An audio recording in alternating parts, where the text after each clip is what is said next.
Shalom, saudara-saudara yang dikasih dalam Tuhan kita Yesus Kristus.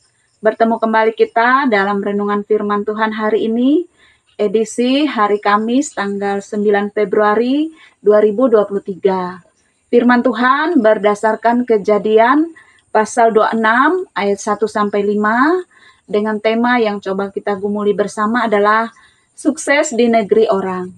Sebelumnya mari sejenak kita berdoa. Bapa kami di sorga, dalam nama Tuhan Yesus, Juru Selamat kami. Kami mengucap syukur terima kasih atas waktu dan kesempatan yang Tuhan masih berkenan memberikan kepada kami untuk menjalani hidup ini, juga saat ini untuk menyampaikan, mendengar, dan belajar dari firman Tuhan. Bimbing kami ya Roh Kudus untuk bisa menjalani semua ini sesuai kehendak Tuhan. Sehingga melewati semua ini, nama Tuhan terus dipermuliakan, iman dan pengharapan kami kiranya semakin dikuatkan hari demi hari. Kami alaskan ini semua dalam nama Tuhan Yesus, Juru Selamat kami. Amin. Saudara-saudara yang dikasih dalam Tuhan, menjadi sukses di negeri orang, tentu itu sesuatu yang sangat membanggakan. Namun, kita tentu tahu bahwa kesuksesan pasti dilalui atau diraih dengan perjuangan. Karena tidak ada kesuksesan yang mudah di tengah-tengah kehidupan dunia ini. Harus dengan perjuangan, harus dengan jerih lelah, dan sebagainya. Dan kalaupun sudah sukses, ternyata seringkali tantangan atau persoalan pun masih datang. Kadang-kadang itu persoalan dari orang-orang di sekitar kita, di mana kesuksesan kita bisa menjadi iri atau cemburu bagi yang lainnya. Sesuai nas hari ini menceritakan tentang Ishak dan keluarganya yang pada masa kelaparan, lalu mereka mendatangi negeri orang Filistin. Dan Tuhan pun menyuruh mereka menetap di sana. Dan dari nas hari ini mengatakan bahwa Tuhan meneguhkan lagi janjinya bahwa Ia akan memberkati dan menyertai keturunan Abraham. Karena Abraham adalah seorang yang setia kepada Tuhan dan tetap memelihara firman Tuhan dalam kehidupannya. Sehingga anak keturunannya pasti akan selalu disertai dan diberkati oleh Tuhan. Saudara-saudara belajar dari apa yang dikatakan oleh firman Tuhan hari ini. Yang pertama adalah janji Tuhan yang digenapinya kepada keturunan Abraham. Antara lain Ishak dan keluarganya. Di mana masa kelaparan terjadi di sekitar mereka.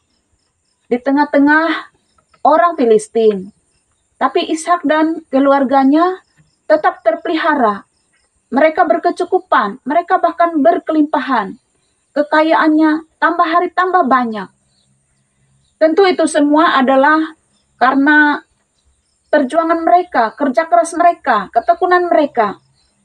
Tapi diingatkan bahwa ternyata itu tidak lepas dari janji yang Tuhan genapi kepada Abraham. Bahwa Ia akan menyertai dan memberkati keturunan Abraham. Bahkan menjadikan keturunan Abraham ini berkat bagi bangsa-bangsa di bumi. Saudara-saudara, ini mengingatkan kita juga pada masa sekarang ini.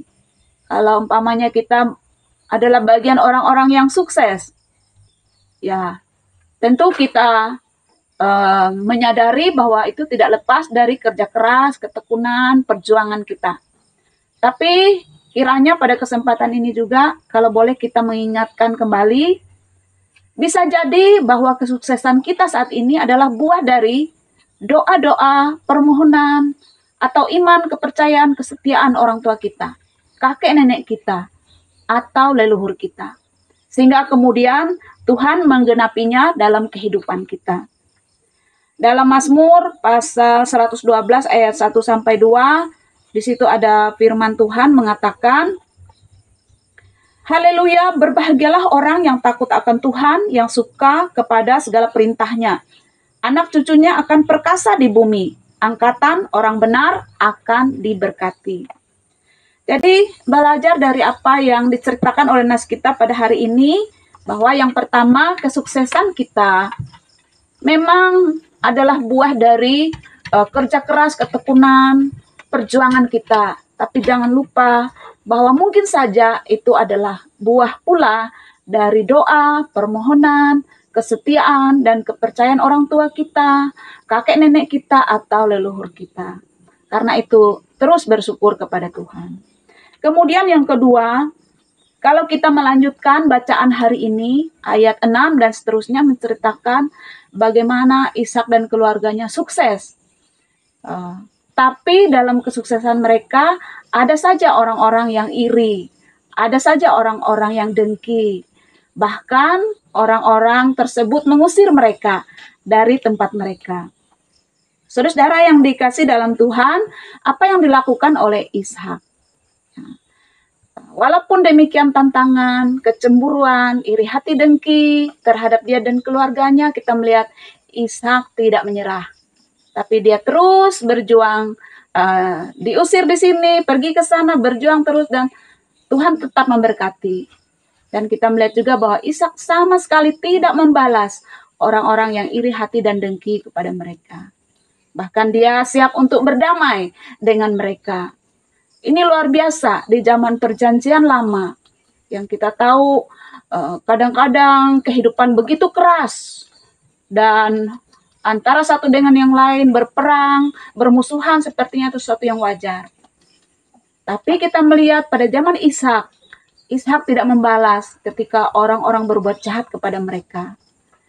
Nah, saudara-saudara yang dikasih oleh Tuhan, ini mengingatkan kita pula, di dalam kehidupan ini, ada saja orang-orang yang mungkin tidak suka, benci, iri dengan keadaan kita. Tapi jangan balas mereka dengan hal yang sama. Jangan balas kejahatan dengan kejahatan. Itu firman Tuhan di Roma 12. Ya. Tapi balaslah kejahatan dengan kebaikan. Itulah anak-anak Tuhan. Saudara-saudara yang dikasih dalam Tuhan, ini firman Tuhan untuk kita hari ini. Semoga kita makin dikuatkan dalam iman, dalam mengiringi Tuhan. Juga kiranya boleh sukses menjalani kehidupan ini. Tapi juga tidak melupakan Tuhan, tidak melupakan orang tua, keluarga, orang-orang di sekitar kita. Dan terus berbuat kebaikan, kalaupun orang-orang sekitar kita tidak melakukannya. Ini firman Tuhan, diberkati kita yang mendengar, terlebih menerima, mengimani, dan memberlakukan dalam hidupnya sehari-hari. Amin. Mari kita berdoa. Terima kasih Tuhan untuk firman-Mu yang telah kami sampaikan dan dengar saat ini. Kiranya Roh Kudus yang melengkapi, menyempurnakan, dan membimbing kami untuk melaksanakannya dalam hidup kami.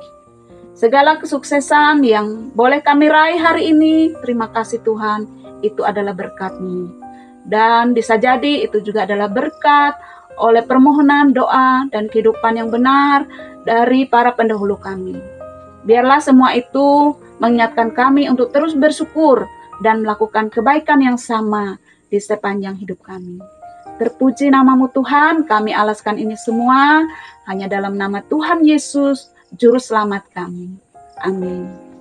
Demikian firman Tuhan untuk kita hari ini. Semoga Tuhan berkenan kita boleh bertemu kembali pada edisi berikutnya. Shalom.